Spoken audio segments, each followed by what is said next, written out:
Next, the globe addresses that thoughtful traveler, now growing accustomed to his reflective journey. Why are you wandering through the heavens, through space and sky? Come, I will make known to you what you are seeking. Look at the functions that I perform, and read my pages. He looks and sees that the globe, like an ecstatic Mevlevi dervish with its twofold motion, is tracing out around the field of the supreme gathering a circle that determines the succession of days, years, and seasons. It is a most magnificent dominical ship, loaded with the hundreds of thousands of different forms of food and equipment needed for all animate beings, floating with the utmost equilibrium in the ocean of space and circling the sun.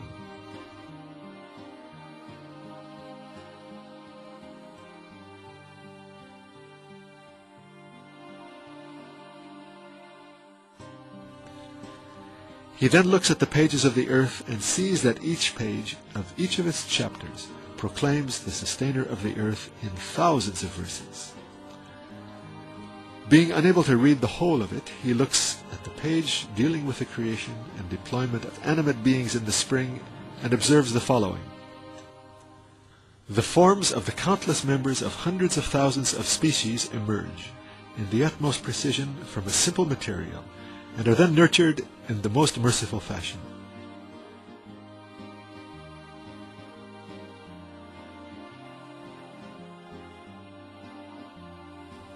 Then, in miraculous manner, wings are given to some of the seeds. They take to flight and are thus dispersed. They are most effectively distributed, most carefully fed and nurtured.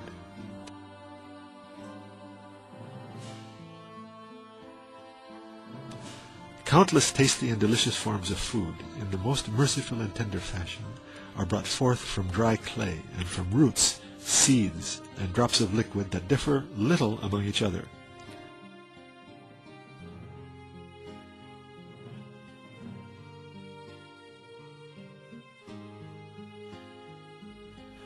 Every spring, 100,000 kinds of food and equipment are loaded on it from an unseen treasury, as if onto a railway wagon, and are dispatched in utmost orderliness to animate beings.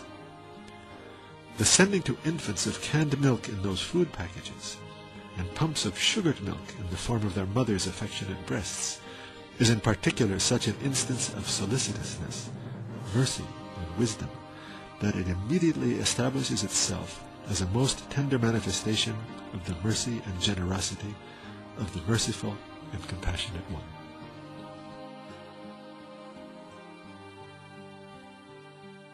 In short, this living page of spring displays 100,000 examples and samples of the supreme gathering, and is a tangible demonstration of this verse.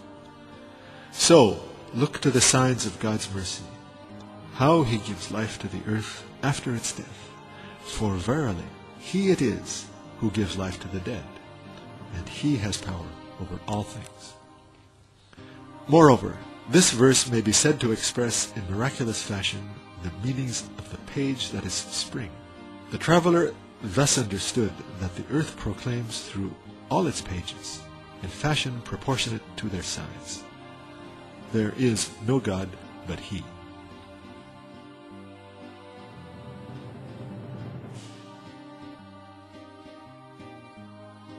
In expression of the meaning beheld by the traveler through the brief testimony of one of the 20 aspects of a single page out of more than 20 pages of the globe, it was said in the third degree of the first station, there is no God but God, the necessary being, to whose necessary existence in unity the earth with all that is in it and upon it testifies, through the testimony of the sublimity of the comprehensiveness of the truth of subjugation, disposition, nurturing, opening, distribution of seeds, protection, administration, the giving of life to all animate beings, compassion and mercy universal and general, a truth vast and perfect, and to be observed.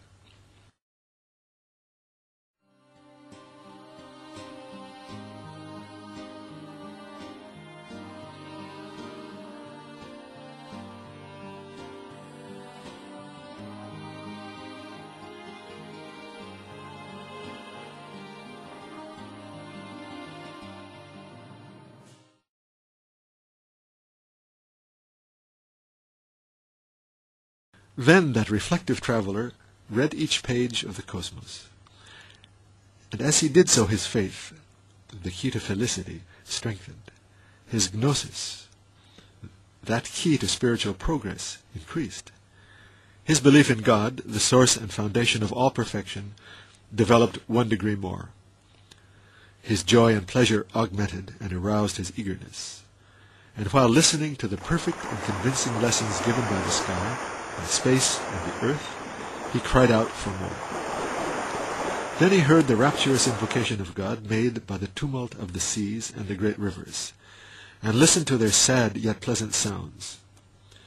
In numerous ways they were saying to him, "Look at us. Read also our signs." Looking, our traveler saw the following. The seas, constantly and vitally surging, merging and pouring forth with an inclination to conquest inherent in their very nature, surrounded the earth, and together with the earth revolved extremely swiftly in a circle of 25,000 years in a single year. Yet the seas did not disperse, did not overflow or encroach on the land contiguous to them. They moved and stood still, and were protected by the command and power of a most powerful and magnificent being.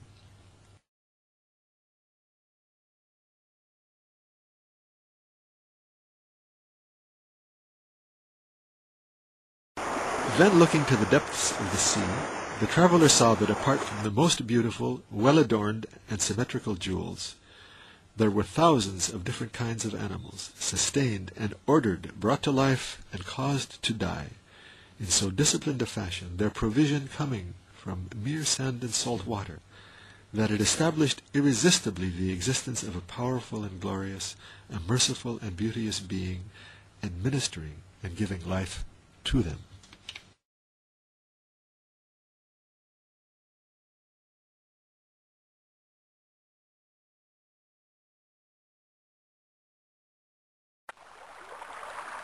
The traveler then looks at the rivers and sees that the benefits inherent in them, the functions they perform, and their continual replenishment are inspired by such wisdom and mercy as indisputably to prove that all rivers, springs, streams, and great waterways flow forth from the treasury of mercy of the compassionate One, the Lord of glory and generosity. They are preserved and dispensed, indeed, in so extraordinary a fashion that it is said, 4 rivers flow forth from paradise. That is, they transcend by far apparent causes and flow forth instead from the treasury of a non-material paradise, from the superabundance of an unseen and inexhaustible source. For example, the blessed Nile, that turns the sandy land of Egypt into a paradise, flows from the mountains of the moon in the south, without ever being exhausted, as if it were a small sea. If the water that flowed down the river in 6 months were gathered together in the form of a mountain and then frozen, it would be larger than those mountains. But the place in the mountains where the water is lodged and stored is less than 1/6 of their mass. As for the water that replenishes the river, the rain that enters the reservoir of the river is very sparse in that torrid region, and is quickly swallowed up by the thirsty soil. Hence, it is incapable of maintaining the equilibrium of the river. A tradition has thus grown up that the blessed Nile springs in miraculous fashion from an unseen paradise. This tradition has profound meaning and expresses a beautiful truth.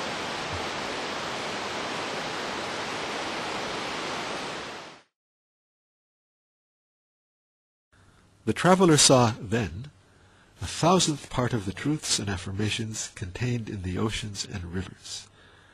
The seas proclaim unanimously with a power proportionate to their extent, "There is no God but He," and produce as witness to their testimony all the creatures that inhabit them.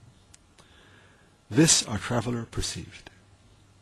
Expressing and conveying the testimony of the seas and the rivers, we said in the 4th degree of the first station, "There is no God but God, the necessary existent, to the necessity of whose existence in unity point all the seas and the rivers, together with all they contain by the testimony of the sublimity of the comprehensiveness of the truth of subjugation, preservation, storing up, and administration, vast and well ordered, and to be observed.